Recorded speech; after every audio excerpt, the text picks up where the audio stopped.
You know, I'm a serial entrepreneur. I find myself at this Fortune 10, and it's so easy to get into the groove and the culture. I started unlearning some things that I knew better.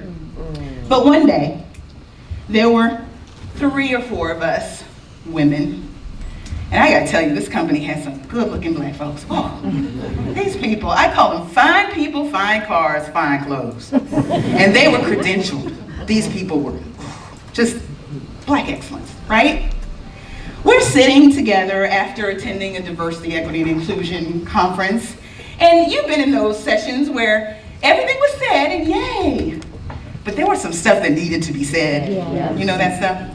So we're sitting out in the foyer having one of those girlfriend rap sessions, the meeting after the meeting, to talk about what should have been said. Yeah, hair flipping everything.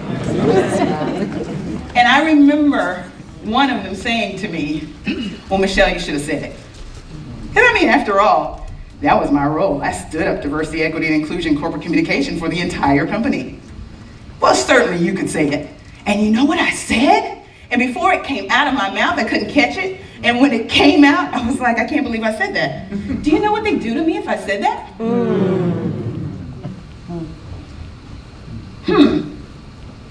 The entrepreneur in me would never say something like that. But there I was in the bubble. I had become one of the fine people, fine cars, fine clothes, who was totally dependent in my head, which I wasn't, on that one paycheck. The one that allows you to get the Fendi bag whenever you want to, get the red bottom shoes, fly off to Fiji with your girls, come back and argue over that incremental increase. Gary Vaynerchuk calls it golden handcuffs. Cheryl Grace, formerly of Nielsen, she's also an ELC member and also the CEO of Powerful Penny. She calls it being institutionalized. I'd been institutionalized and I didn't really realize it. Well, there was a white man that walked into the conversation. We didn't see him. He just heard me say, what would they do to me if I said it? And this nice guy, don't get me wrong, senior vice president, said, why wouldn't you say it, Michelle? I'd say it.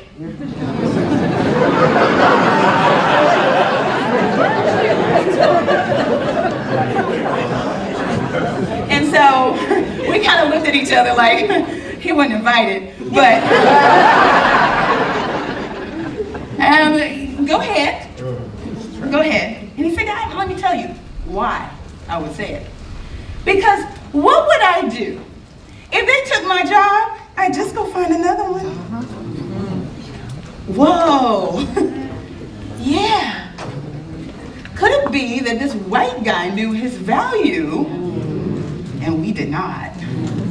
And we had more degrees, probably in our pinky finger. The census reports black women have more advanced degrees than any other group out there. We got all the letters in the alphabet behind our names. But we'll sit there and say, what would they do to me? They take my job. That's that trauma, generation over generation. We do have choices, but when you recognize your value, that you had these interviews with all these other companies, that if you wanted to leave, you could, that you had this money in the bank, that you know how to start business inside, outside, you can do all of that. Recognize your value and your unique story and who you are. You can not only bet on yourself, you can become your best advocate. But you've got to be able to